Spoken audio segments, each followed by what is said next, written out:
네, 반갑습니다, 여러분. 저는 ESF 부산지구 박지원 간사라고 합니다. 우리 찬양 시간 끝나고 네, 무슨 축하받는 것 같은데 우리 찬양 끝나고 이 시간 성경 말씀 나누는 시간 가지도록 하겠습니다. 오늘 함께 나눌 말씀은 사도행전 5장 17절에서 37절까지입니다. 사도행전 5장 17절에서 32절. 혹시 성경 찾는 게 익숙하지 않은 분들은 옆에서 좀 도와주세요. 저랑 여러분이 두 절씩 번갈아 가면서 읽어보도록 하겠습니다. 17절부터 32절입니다. 대제사장과 그와 함께 있는 사람 즉 사두개인의 당파가 다 마음의 시기가 가득하여 일어나서 사도들을 잡아다가 옥에 가두었더니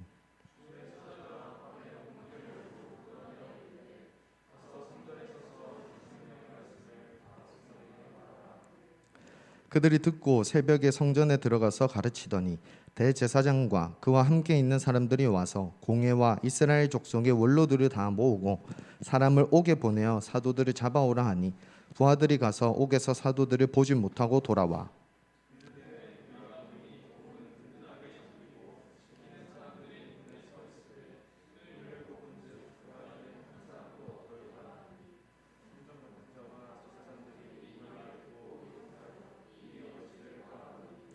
사람이 와서 알리되 보소서 옥에 가두었던 사람들이 성전에 서서 백성을 가르치더이다 하니 성전 맡은 자가 부하들과 같이 가서 그들을 잡아왔으나 강제로 못함은 백성들이 돌로 칠까 두려워함이더라.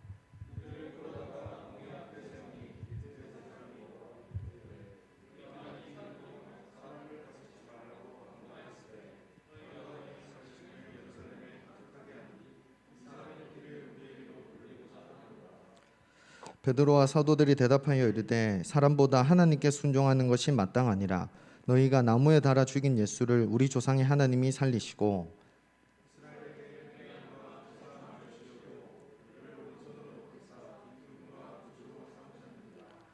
우리는 이 일의 증인이요 하나님이 자기에게 순종하는 사람들에게 주신 성령도 그러하니라 하더라. 아멘. 오늘 우리가 함께 읽진 않았지만 앞에 12절에서 16절까지는 사실 초대교회 성도들의 기도에 대한 응답이라고 할 수 있습니다. 그 사도행전 4장에서 유대 종교 지도자들이 1차 회방, 오늘이 2차 회방이라면 이미 1차 회방을 했을 때 초대교회가 함께 한마음으로 하나님께 기도를 했었습니다.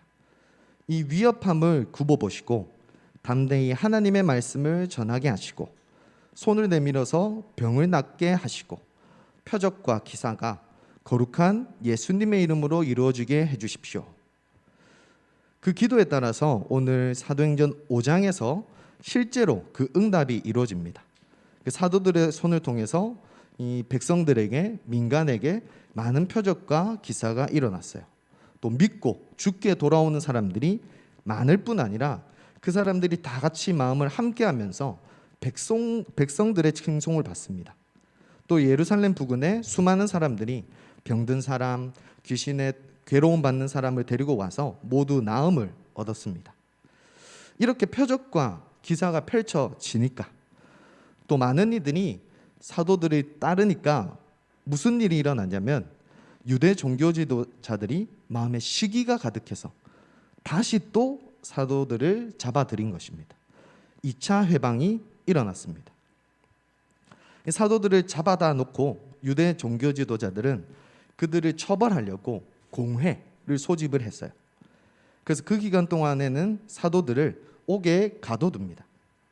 그런데 그날 밤 누가 찾아왔죠? 네, 제가 찾아갔나요?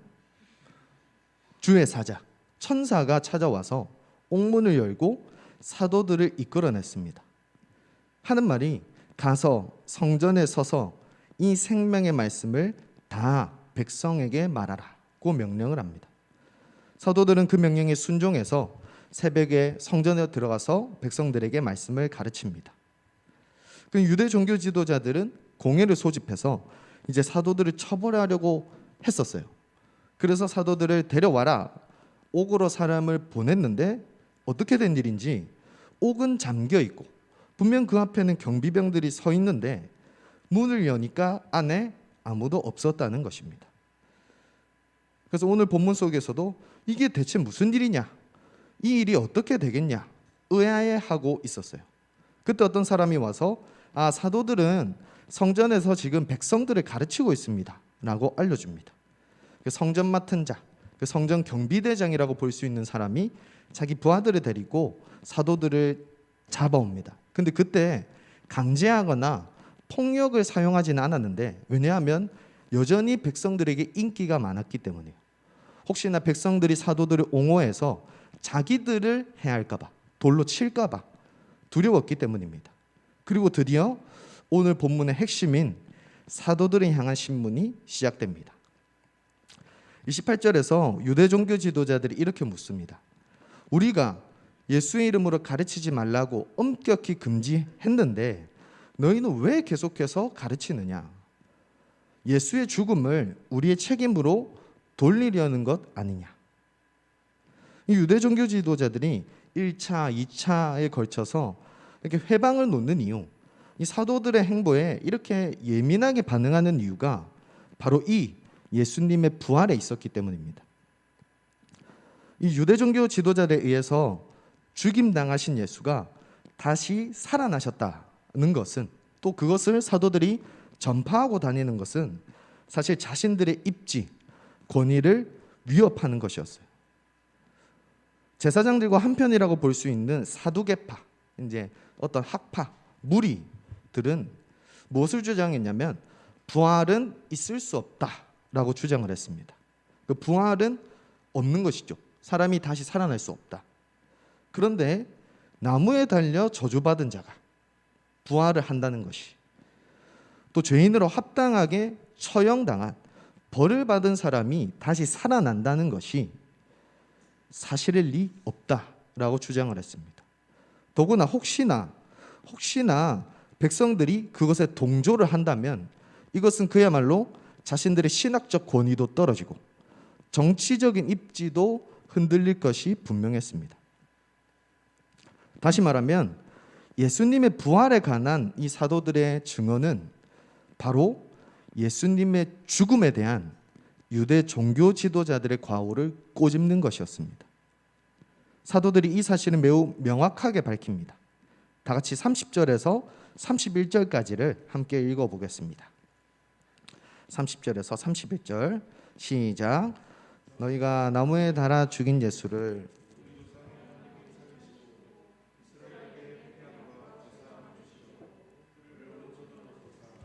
임금과 구주로 삼으셨느니라. 지금 예수님의 죽음의 전말이 분명하게 드러나고 있어요. 예수님을 누가 죽였죠? 바로 유대 종교 지도자들입니다. 근데 또 한 가지가 명력하게 드러나고 있어요. 바로 예수님의 부활입니다. 예수님은 하나님께서 다시 살리셨다는 것입니다. 지금 베드로와 사도들은 예수님의 부활의 그 주체가, 살리신 분이 하나님이라고 선포하고 있어요. 하나님이 살리셨고, 하나님이 높이셨고, 하나님이 그분을 임금과 구주로 삼으셨다. 이 모든 일을 하나님이 그분 뜻대로 이루셨다는 것입니다. 그리고 덧붙입니다. 32절입니다. 우리는 이 일의 증인이요 하나님이 자기에게 순종하는 사람들에게 주신 성령도 그러하니라. 예수님의 부활과 예수님의 임금, 구주 되심의 증인이 자신들, 사도들이며 하나님께 순종하는 이에게 임하시는 성령님도 증인이시라는 것입니다. 여러분, 제가 말을 어렵게 했는데 지금 사도들의 주장이 무엇이죠? 사도들은 대체 무슨 말을 하고 싶은 걸까요? 아주 간단합니다. 예수님의 부활이 하나님의 뜻이라는 것입니다. 예수님의 임금 되심, 구주 되심을 증언하는 것이 하나님의 일이라는 것입니다. 그래서 사도들은 이렇게 말을 시작했습니다. 29절입니다. 사람보다 하나님께 순종하는 것이 마땅하니라. NIV 성경에서는 이 문장을 이렇게 번역합니다. We must obey God rather than man. 사실 이 말은 사람과 하나님 중에 하나님을 택하는 게 더 낫다라는 말이 아니에요. 우리는 사람이 아니라 하나님께만 순종해야 합니다라는 뜻입니다. 사실 이 말은 앞서 1차 회방에서도 이미 나왔었습니다. 유대 종교자들의 1차 회방, 2차 회방이 같았어요. 그 내용이 뭐냐면 좀 하지 마라. 제발 좀 가르치지 마라. 1차 때나 2차 때나 유대 종교자들은 제발 좀 하지 마라고 엄격히 금지합니다. 그런데 사도들의 대답도 똑같습니다. 우리는 하나님께 순종해야 한다. 예수님의 부활이 하나님의 뜻이기 때문에, 예수가 우리의 임금 구주이시기 때문에 이것을 증언하는 것이 하나님께 순종하는 것이다. 다시금 확정하는 것입니다. 여러분 혹시 오늘 본문을 읽으시면서, 물론 본문이 어려웠겠지만 오늘 본문에서 가장 놀라웠던 건 무엇이었습니까? 주의 사자 천사의 등장이었습니까? 이제 옥도 잠겨 있고 경비들도 있는데 사도들이 사라진 것이었습니까? 여러분도 비슷하겠지만 저는 오늘 이 본문을 처음 읽었을 때 천사도 옥문도 별로 놀랍지 않았어요. 왜냐하면 저는 이미 들었던 말씀이었기 때문입니다. 천사, 옥문이 열리는 것 다른 본문에도 많이 등장합니다. 성경 66권 그 많은 절들 중에 천사, 옥문이 열리는 것 등장합니다. 저는 오히려 사도들의 대답이 놀라웠습니다. 지금 회방은 사라지지 않고 여전히 있는데 오히려 상황과 환경은 악화되기만 하는데 왜 사도들은 대답을 바꾸지 않는가? 좀 이 로마 당국이나 유대 종교 지도자들이나 좀 완만하게 지내면서 좀 편안하게 사역하면 좋을 텐데 왜 이렇게 고집을 꺾지 않는 것일까? 저는 그것이 궁금했고 놀라웠습니다. 근데 오늘 본문을 보니까 그 이유는 바로 그들이 전하는 것이 생명의 말씀이었기 때문입니다. 주의 사자가 사도들을 끌어낸 이유, 그리고 성전에 가서 전하게 한 것은 바로 생명의 말씀이었습니다. The full message of this new life. 새 생명의 메시지 그 전부를 전하라. 사람이 아니라 하나님께만 순종해야 한다. 이 사도들의 대답이 여전했던 것처럼 또 하나 바뀌지 않았던 것, 그것은 그들이 전한 생명의 말씀이었습니다. 제가 사도행전 2장, 3장, 4장의 말씀들을 읽어드릴게요. 과연 어떤 것들이 비슷한가 한번 들어보세요. 그런즉 이스라엘 온 집은 확실히 알지니 너희가 십자가에 못 박은 이 예수를 하나님이 주와 그리스도가 되게 하셨느니라. 너희가 거룩하고 의로운 일을 거부하고 도리어 살인한 사람을 놓아주기를 구하여 생명의 주를 죽였도다. 그러나 하나님이 죽은 자 가운데서 그를 살리셨으니 우리가 이 일의 증인이라. 너희와 모든 이스라엘 백성들은 알라. 너희가 십자가에 못 박고 하나님이 죽은 자 가운데서 살리신 나사렛 예수 그리스도 이름으로 이 사람이 건강하게 되어 너희 앞에 섰느니라. 그냥 그저 그렇게 같은 내용으로 보이는 이 말씀들은 사실 전해진 장소도 상황도 전혀 달랐습니다. 다시 말하면 다른 때에 다른 형편에서 전해졌던 말씀들이 다 같다는 것입니다. 저는 감히 확신하기로는 사도들은 이 생명의 말씀을 믿었습니다. 보았습니다. 경험했고 살았습니다. 그렇지 않고서는 이렇게나 변함없을 수 없을 것입니다. 그래서 그들은 어떤 회방이 가로막아도 전하지 않을 수 없었던 것입니다. 그러나 여러분, 우리가 꼭 잊지 않아야 하는 것은 그래 예수님의 부활이 그들이 전한 것 하나님의 뜻이었는데 이게 왜 생명의 말씀이냐는 것입니다. 예수님께서 다시 살아나신 것은 알겠는데 이게 우리의 새 생명이 왜 될 수 있냐는 것입니다. 다 같이 한 번 더 30절에서 31절까지를 읽어보겠습니다. 시작. 너희가 나무에 달아 죽인 예수를 우리 조상의 하나님이 살리시고 이스라엘에게 회개함과 죄 사함을 주시려고 그를 오른손으로 높이사 임금과 구주로 삼으셨느니라. 예수님의 부활은, 예수님이 임금 되시고 구주 되심은 바로 우리의 회개와 죄 사함을 위한 것이기 때문입니다. 하나님의 뜻은 무엇이었냐? 우리를 구원하는 것이었습니다. 하나님의 일은 그분의 하나밖에 없는 아들을 죽이심으로 우리 죄를 사하시는 것이었습니다. 하나님은 이 일을 사도들과 성령님을 통해 우리에게 증언해 주셨고, 우리가 회개로 죄 사함을 얻도록, 또 우리가 믿음으로 구원을 얻도록 하신 것입니다. 마무리하겠습니다. 우리는 캠퍼스에 나가서 그 한복판에서 연설하지는 않습니다.